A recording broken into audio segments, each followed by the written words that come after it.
Assalamualaikum warahmatullahi wabarakatuh.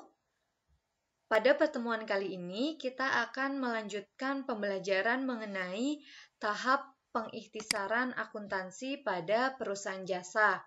Sebelumnya, kalian telah membahas mengenai neraca saldo dan juga jurnal penyesuaian. Maka pada hari ini, kita akan membahas tentang kertas kerja. Tujuan pembelajaran kali ini diharapkan peserta didik mampu memahami tahap pengikhtisaran akuntansi pada perusahaan jasa, mampu menjelaskan apa itu kertas kerja beserta fungsinya, bentuk-bentuk dari kertas kerja, dan penyusunan dari kertas kerja itu sendiri, sehingga diharapkan pula peserta didik dapat membuat kertas kerja pada perusahaan jasa. Materi yang akan kita bahas yaitu yang pertama tentang pengertian kertas kerja dan fungsinya, yang kedua bentuk kertas kerja, dan yang ketiga ada tentang penyusunan kertas kerja. Nah, langsung saja masuk pada pengertian kertas kerja ya. Kertas kerja ini biasa disebut juga neraca lajur atau worksheet ya. Jadi banyak sekali penamaan terkait tentang kertas kerja ini, di mana kertas kerja ini merupakan suatu daftar yang terdiri atas kolom-kolom yang dibuat untuk menyajikan suatu data akuntansi yang diperlukan pada akhir periode akuntansi. Ya, jadi kolom-kolom yang dimaksudkan ini yaitu kolom-kolom neraca saldo, kolom penyesuaian, kolom neraca saldo disesuaikan, kolom laba rugi, serta kolom neraca. Nah, kertas kerja ini berfungsi sebagai konsep untuk menyusun laporan keuangan. Artinya, kertas kerja sebagai alat bantu untuk mempermudah penyusunan laporan keuangan suatu perusahaan. Selanjutnya, terkait tentang bentuk kertas kerja. Nah, bentuk kertas kerja ini sebenarnya belum seragam karena pada umumnya kertas kerja ini berbentuk 10 kolom, tetapi ada juga yang berbentuk 8 kolom, lalu ada juga 12 kolom. Nah, hal ini disesuaikan pada kebutuhan perusahaan. Jadi, penggunaan kertas kerja ini tergantung pada kebutuhan perusahaan, seperti itu. Nah, selanjutnya bisa kita lihat di sini bahwasanya bentuk kerja ini bentuk kertas kerja 10 kolom, yaitu terdiri dari kolom neraca saldo, kolom penyesuaian, neraca saldo disesuaikan, laba rugi, serta neraca. Nah, sedangkan kertas kerja 8 kolom ini di sini tidak ada kolom neraca saldo disesuaikan ya. Sedangkan untuk kertas kerja 12 kolom, di sini ada penambahan kolom ekuitas. Terkait penyusunan kertas kerja itu sendiri, pada umumnya kertas kerja ini berbentuk 10 kolom. Ya, artinya kertas kerja atau bentuk kertas kerja yang banyak digunakan yaitu kertas kerja yang 10 kolom. Nah, kertas kerja ini disusun setelah kita membuat jurnal penyesuaian tentunya. Maka, langkah-langkah penyusunan kertas kerja 10 kolom ini dapat kita lihat. Yang pertama yaitu tentunya menyiapkan kertas kerja ya, format kertas kerja. Lalu kita isikan nomor akun, nama akun itu sesuai pada neraca saldo sebelumnya ya. Akun-akun apa saja, seperti itu. Setelah itu kita isikan kolom neraca saldo. Kolom neraca saldo ini diisi berdasarkan neraca saldo yang telah kita buat sebelumnya, atau dapat juga kita bisa melihat dari saldo akhir pada buku besar akun yang bersangkutan, seperti itu ya. Nah, terkait langkah yang kedua yaitu mengisi kolom penyesuaian. Nah, kolom penyesuaian ini diisi berdasarkan jurnal penyesuaian yang telah dibuat sebelumnya.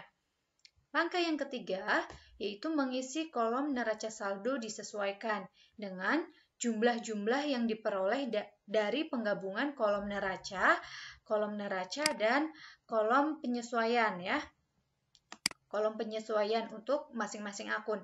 Dan jika letaknya sama antara debit dengan debit atau kredit dengan kredit, maka itu langsung saja dijumlahkan gitu ya. Ketika angka-angka pada akun tersebut terletak pada posisi yang sama, maka langsung dijumlahkan. Dan apabila letaknya berlawanan, misal debit dengan kredit atau sebaliknya ya, maka itu diselisihkan.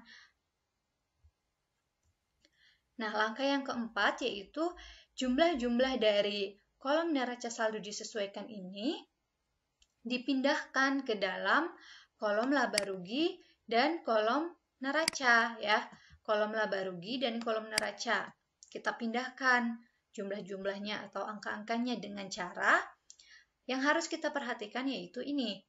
Akun real yaitu aktiva, kewajiban, dan ekuitas, termasuk akun prive ya, ini dipindahkan ke dalam kolom neraca. Lalu, untuk kolom laba rugi ini, kolom laba rugi itu berisi akun-akun nominal.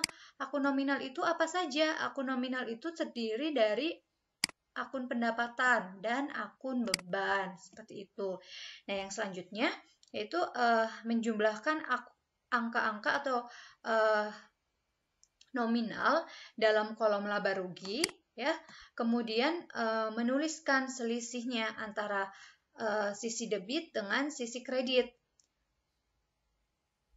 Nah, pada sisi yang jumlahnya lebih kecil itu kita masukkan selisihnya ya, sehingga jumlah sisi debit dan sisi kredit akan menjadi sama. Dengan ketentuan, jika jumlah debit lebih besar daripada jumlah kredit ya pada kolom laba rugi, sehingga selisihnya ditulis di sisi kredit, berarti perusahaan ini mengalami rugi ya. Nah, jika jumlah kredit lebih besar daripada jumlah debit pada kolom laba rugi, sehingga selisihnya itu ditulis pada sisi debit, berarti perusahaan mengalami laba atau untung, seperti itu ya. Nah, yang selanjutnya itu sama seperti langkah sebelumnya, kita mencoba menjumlahkan, maksud saya kita jumlahkan angka-angka dalam neraca, dalam kolom neraca.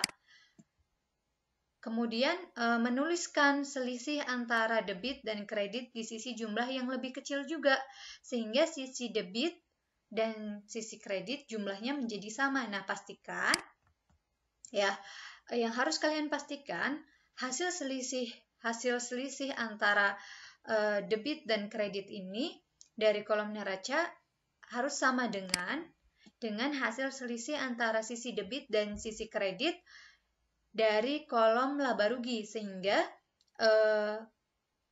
dalam hal ini menunjukkan saldo balance ya. Nah, setelah jumlah dari semua kolom kertas kerja itu menunjukkan balance ya, saldo balance, maka seluruh hasil penjumlahan tersebut diberi 2 garis di bawahnya, artinya pada akhir jumlah tersebut kita tutup dengan 2 garis berwarna merah. Ya, bisa diperhatikan di sini ada contoh ya.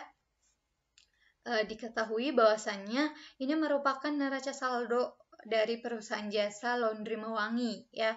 Kita ketahui di sini akun kasnya sebesar 2 juta, piutangnya 1.800.000, perlengkapan 700 ya, peralatan kantor 2 juta dan sebagainya ya. Kita lihat di sini sejumlah 8.500.000 ya, 8.500.000 pada neraca saldo laundry Mewangi ini. Nah, di sini ada contoh penyesuaian. Yang pertama yaitu perlengkapan sebesar 200.000 belum terpakai. Artinya belum terpakai ini berarti masih yang tersisa ya. Nah, kita tahu sebelumnya pada neraca saldo itu terdapat akun perlengkapan. Artinya di sini penyesuaian dicatat sebagai harta. Nah, yang harus kita ingat, ketika penyesuaian dicatat sebagai harta, maka yang ditulis dalam nominal jurnal penyesuaian ini, ya, itu jumlah yang telah terpakai. Sehingga pada sisi debit itu muncul beban perlengkapan dan pada sisi kredit muncul akun perlengkapan ya. Nah, penyesuaian yang kedua yaitu iklan yang telah diterbitkan sebesar 100.000.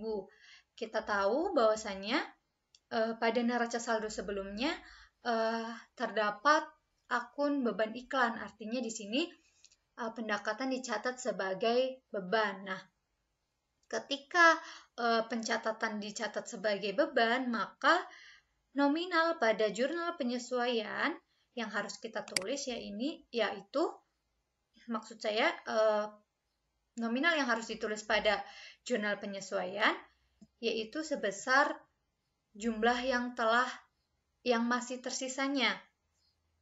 Ya, jadi yang harus perlu diingat itu apabila dicatat sebagai harta, maka nominal yang harus kita tuliskan pada jurnal penyesuaian itu merupakan nominal yang telah terpakai atau yang telah menjadi beban. Sedangkan apabila dicatat sebagai beban, maka nominal yang harus kita catat pada jurnal penyesuaian yaitu nominal yang masih tersisa atau yang belum terpakai. Kita ketahui ya, tadi saldo beban iklan itu sebesar 300.000. Nah, yang iklan yang telah diterbitkan atau iklan yang telah kadaluarsa itu sebesar 100.000 ya. Artinya 300.000 dikurangi 100.000 itu iklan masih ada sisa 200.000. Jadi kita masukkan di sini sisi debit iklan dibayar di muka sebesar 200.000 dan beban iklan di sisi kredit sebesar 200.000. Begitupun sama ya tadi untuk akun perlengkapan. Akun perlengkapan itu pada neraca saldo menunjukkan saldo sebesar 700.000 ya. Sedangkan perlengkapan yang masih tersisa atau belum terpakainya itu sebesar 200.000. Sehingga yang sudah menjadi beban atau yang sudah terpakai itu sebesar 500.000. Nah, setelah kita membuat jurnal penyesuaiannya, lalu kita membuat kertas kerja ya. Kertas kerja ini yang saya gunakan yaitu kertas kerja bentuk 10 kolom ya. Karena pada umumnya bentuk kertas kerja ini yang sering digunakan itu bentuk 10 kolom. Kita melakukan langkah yang pertama yaitu mengisikan nomor akun sekaligus nama akun kita tuliskan ya. Misal 111 akun kas ya, kita pindahkan terlebih dahulu semuanya ya sampai selesai. Nah, seperti yang saya sampaikan sebelumnya, kita pindahkan saldo-saldo di neraca saldo sebelumnya pada kolom neraca saldo yang ada di kertas kerja ini. Kita masukkan ya pada kolom neraca saldo di kertas kerja dan jangan lupa kita jumlahkan terlebih dahulu ya. Kita pastikan dulu neraca saldo ini dalam keadaan balance ya. Lalu menindaklanjuti langkah yang kedua yaitu kita masukkan data-data pada jurnal penyesuaian pada kolom penyesuaian. Kita sesuaikan ya. Dan apabila pada akun yang harus disesuaikan itu belum ada ya, belum ada nama akunnya di sini, maka kita tuliskan pada bawah sini ya, di bawah sini kita tuliskan apabila akun-akun yang harus disesuaikan itu belum ada nama akunnya. Kita buat di bawah di sini. Nah, kita sesuaikan, kita masukkan, kita pindahkan saldo-saldo atau angka-angka dari jurnal penyesuaian pada kolom penyesuaian. Lalu kita juga pastikan terlebih dahulu, jumlahkan terlebih dahulu sisi debit kolom penyesuaian. Lalu juga kita jumlahkan sisi kredit kolom penyesuaian. Pastikan kolom penyesuaian ini dalam keadaan balance. Lalu selanjutnya langkah yang ketiga, mengisi kolom neraca saldo disesuaikan ya. Kita pindahkan ketika akun yang tidak mengalami penyesuaian, kita pindahkan, kita masukkan langsung sesuai pada posisinya ya. Seperti ini, kas berada pada sisi debit. Kita pindahkan ke sini ke dalam neraca saldo disesuaikan pada sisi debit juga sebesar 2 juta. Oh ya, ini saya buat dalam ribuan rupiah ya, karena biar tidak muat gitu ketika dituliskan angka banyak ya. Jadi ini saya buat dalam ribuan rupiah.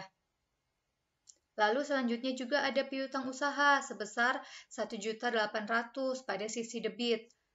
Kita pindahkan pada neraca saldo disesuaikan pada sisi debit juga 1.800.000. Nah, pada akun perlengkapan itu tadi mengalami penyesuaian.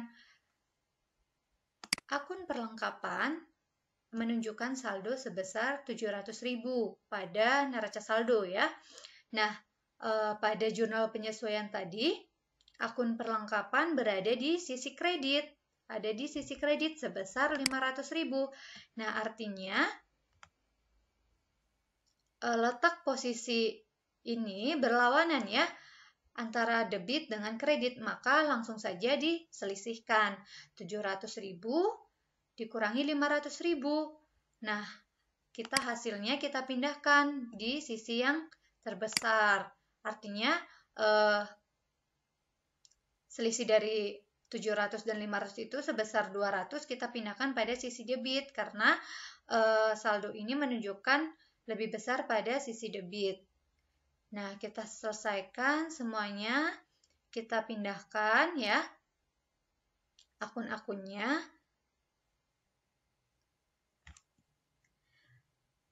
Kita pindahkan semuanya.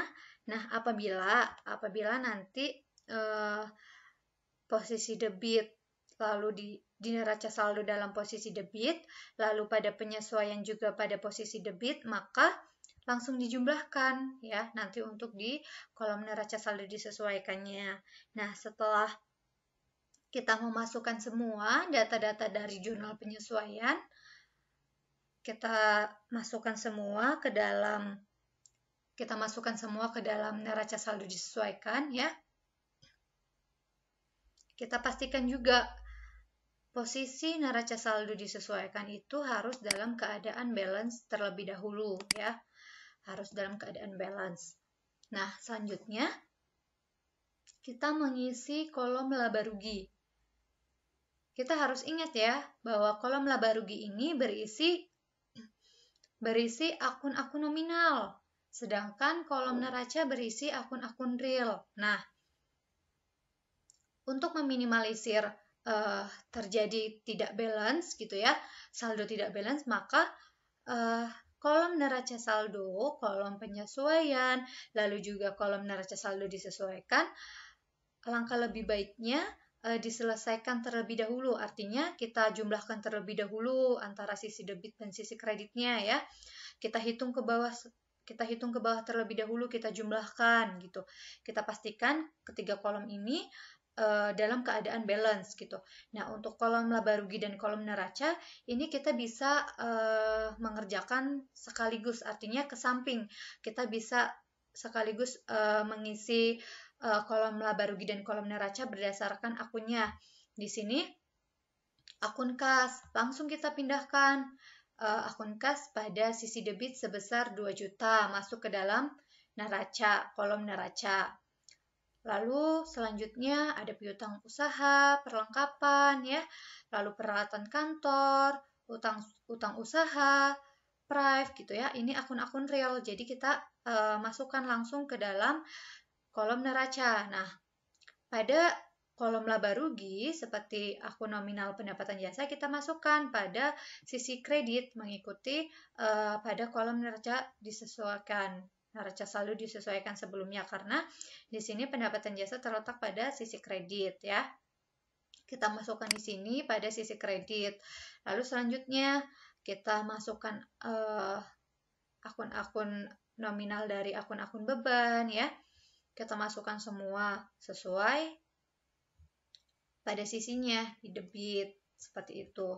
Jadi kolom laba rugi dan kolom neraca ini bisa dikerjakan ke samping, artinya pengerjaannya mengikuti urutan dari akun-akun ini gitu ya. Seperti itu. Nah, kita melanjutkan pada langkah selanjutnya. Kita jumlahkan akun kolom laba rugi pada sisi debit ya. Lalu kita jumlahkan juga kolom sisi kreditnya. Nah, ini sisi debit dan sisi kredit akan tampak berbeda, dan ini akan kita selisihkan ya. Kita selisihkan antara sisi kredit dan sisi debit. Dan selisihnya kita simpan pada jumlahnya yang lebih kecil, pada sisi yang jumlahnya lebih kecil. Di sini terjadi sisi kredit sebesar 3.400.000, artinya sisi kredit lebih besar dibandingkan sisi debit ya. Jadi selisih dari 3.400.000 dikurangi 2.100.000 ini kita masukkan ke dalam sisi debit sebesar 1.300.000, sehingga saldo debit dan saldo kredit pada kolom laba rugi ini menunjukkan saldo yang sama ya.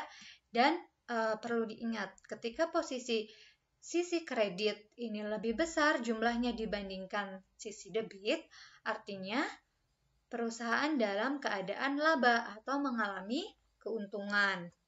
Dan selanjutnya sama langkahnya ya, kita menjumlahkan sisi debit dari kolom neraca, lalu kita jumlahkan juga sisi kredit dari kolom neraca. Nah, kolom neraca ini menunjukkan akun real ya.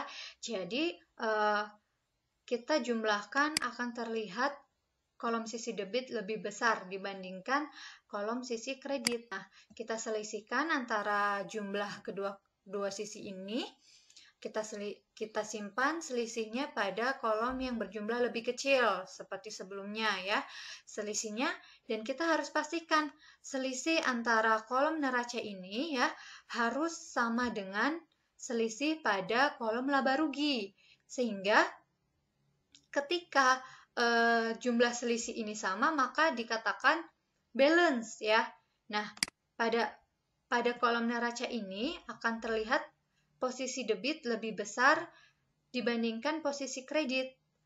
Maka menunjukkan hal ini perusahaan menunjukkan dalam keadaan balance. Seperti itu. Setelah selisihnya kita pindahkan, kita masukkan ke dalam sisi yang jumlahnya lebih kecil, sehingga menunjukkan jumlah antara sisi debit dan sisi kredit sama ya, atau balance. Nah, ini cara meminimalisir atau hasil saldo tidak balance pada kertas kerja. Maksud saya, ini merupakan cara yang dapat kalian lakukan agar mengurangi resiko saldo atau hasil tidak balance, seperti itu. Seperti yang saya sudah jelaskan, bahwa kolom neraca saldo, kolom penyesuaian, kolom neraca saldo disesuaikan, sebaiknya dipastikan terlebih dahulu berada dalam keadaan balance dengan menjumlahkan saldo yang ada pada kolom debit dan saldo yang ada pada kolom kredit ya. Jadi kita jumlahkan terlebih dahulu, hitung ke bawah. Nah, untuk kolom laba rugi dan kolom neraca dapat dikerjakan dengan langsung menghitung ke samping sesuai urutan akun yang ada. Nah, mungkin ini cara pribadi dari saya gitu ya, agar meminimalisir hasil tidak balance, karena ketika kita menghitung banyak sekali nominal, banyak sekali akun, banyak sekali transaksi gitu ya, dan hasilnya itu tidak balance, itu akan membuyarkan fokus kita gitu ya. Nah, jadi ini mungkin ada beberapa tips seperti itu untuk menghindari hal yang demikian, menghindari hal tersebut ya. Mungkin materi yang saya sampaikan cukup sampai di sini terkait kertas kerja ini. Silahkan apabila dari kalian ada yang ingin dipertanyakan, dapat bertanya baik secara personal ya, melalui chat pribadi ataupun nanti pada kolom komentar yang ada pada Google Classroom. Kita berdiskusi terkait pembahasan kertas kerja ini. Apabila masih ada yang bingung atau belum dipahami, silahkan kalian tanyakan. Kita akan berdiskusi ya.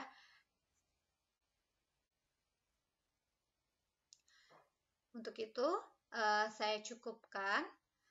Terima kasih atas perhatiannya. Semoga walaupun dalam keadaan pandemi seperti ini, kalian tetap fokus, kalian tetap semangat ya mengikuti pembelajaran jarak jauh ini. Terima kasih. Wassalamualaikum warahmatullahi wabarakatuh.